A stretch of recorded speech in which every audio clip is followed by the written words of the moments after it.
মায়া এক অদৃশ্য বন্ধন, যা হৃদয়ের গভীরে গাথা, যা ছেড়ে যাওয়ার চেয়েও থাকাকে মূল্যবান করে। হ্যালো এভরিওয়ান, আসসালামু আলাইকুম, hope you all are doing well. Welcome to my another blog. আমি কিন্তু আমার আগের ভিডিওতে বলেছিলাম যে আমরা প্রতি বছরই ফটোশুট করি আমাদের অ্যানিভার্সারি উপলক্ষে। এটা আসলে একটা শখ, জাস্ট আর কোনো কিছুই না। সো ওই হিসেবে এবছরও করা আর কি।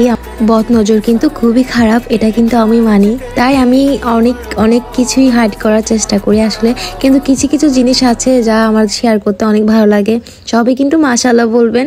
হায়াতের কিন্তু কোনো নির্দিষ্ট টাইম নেই, যার জন্য যখন যেটা ইচ্ছা সেটাই করে ফেলি, যখন যা মন চায় সেটা তখনই ছেড়ে ফেলি, কারণ পরে বাঁচবো কি মরবো কোনো গ্যারান্টি নেই। ভালোবাসা, সম্মান আর যত্ন দিয়ে একটা নারীকে ইচ্ছে মতো চালানো যায়, কিন্তু অবহেলা, অযত্ন, অসম্মান দিয়ে যেমন কোনো কিছু হাসিল করা যায় না, তেমন একজন রক্তে মাংসে গড়া মানুষকে আয়ত্তে রাখা যায় না।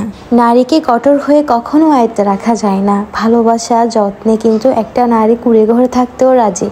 অনেকে কিন্তু জিজ্ঞেস করতো আমাদের পরিচয়টা কিভাবে হয়েছিল, কিভাবে আমাদের ভালোবাসাটা পূর্ণতা পেয়েছিল। শর্টকাটে কিছু কথা শেয়ার করি আমাদের ভালোবাসা সম্পর্কে। আমাদের সম্পর্কটা ছিল 2020 সাল থেকে, যেটা ছিল জাস্ট বন্ধুত্বেরই সম্পর্ক। কখনো ওভাবে কথা বলা হয়নি, জাস্ট মাঝে মাঝেই কথা হয়, যেভাবে অ্যাজ একটা ফ্রেন্ডের সাথে কথা বলা উচিত ওভাবে। আর ওর সাথে আমার সম্পর্কটা ফেসবুকেরই ছিল আর কি। ফেসবুক থেকে আমাদের পরিচয়, ওখান থেকে আমাদের ভালোবাসা, আর ওখান থেকেই শুরু আমাদের বিয়ে, এই আর কি। আর ফেসবুকে অ্যাড ছিল প্রায় 2019 সালের দিক দিয়ে আর কি। তো কথাবার্তা বলতে বলতে এক পর্যায়ে ও প্রপোজ করলো। প্রপোজ করার ঠিক 1-1.5 বছর পর ওই প্রপোজটাই আমি অ্যাকসেপ্ট করেছিলাম। ওর প্রপোজালটা অ্যাকসেপ্ট করেছিলাম জাস্ট মজার ছলে, কিন্তু এটা এক পর্যায়ে গিয়ে অনেকটা বেশি সিরিয়াস হয়ে গিয়েছিল।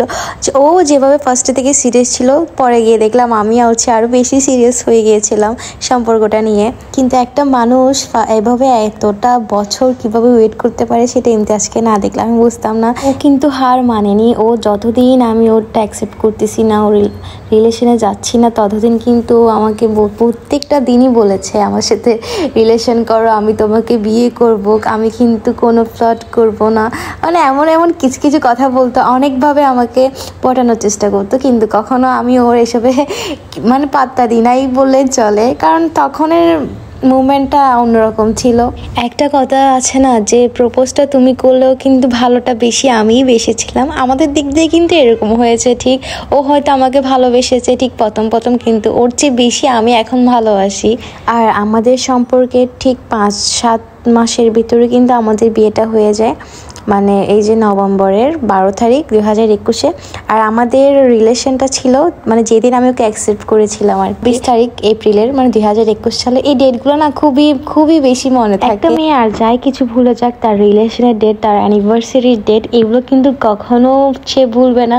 ওই টাইম মতো তার হাজব্যান্ডকে মনে করিয়ে দিবে। যদি তার হাজব্যান্ড ভুলিয়ে যায় সেটা কিন্তু অন্য ব্যাপার, কারণ এটা তো অনেক খবর আছে যদি সে ভুলে যায়। কিন্তু একটা মেয়ে কিন্তু সবসময় এই ডেটগুলো খুবই বেশি মনে রাখে, কারণ তার জন্য এই দিনগুলো খুবই স্পেশাল একটা দিন। তারপর আর কি 2021, 22, 23, 24, এখন সে 21 সাল থেকে আমাদের পথ চলা শুরু। আজকে 4টা বছর সম্পর্কের। তো আর বিয়েরটা হিসেব করলে তো 3 বছরই হয়, আলহামদুলিল্লাহ।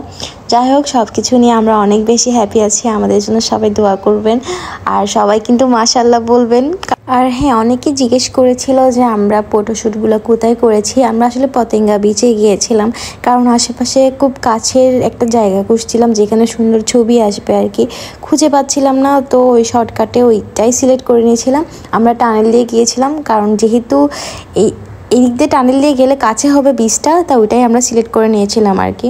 তো দ্যাটস ইট আজকের ভিডিওটা। আশা করছি অনেক বেশি এনজয় করবেন, আর জানাবেন আমাদের ভালোবাসার গল্পটা কেমন লেগেছে। এক একজনের লাভ স্টোরি তো এক এক রকম হয়ে থাকে, সো আমাদেরটাও কিন্তু এক এক রকমই।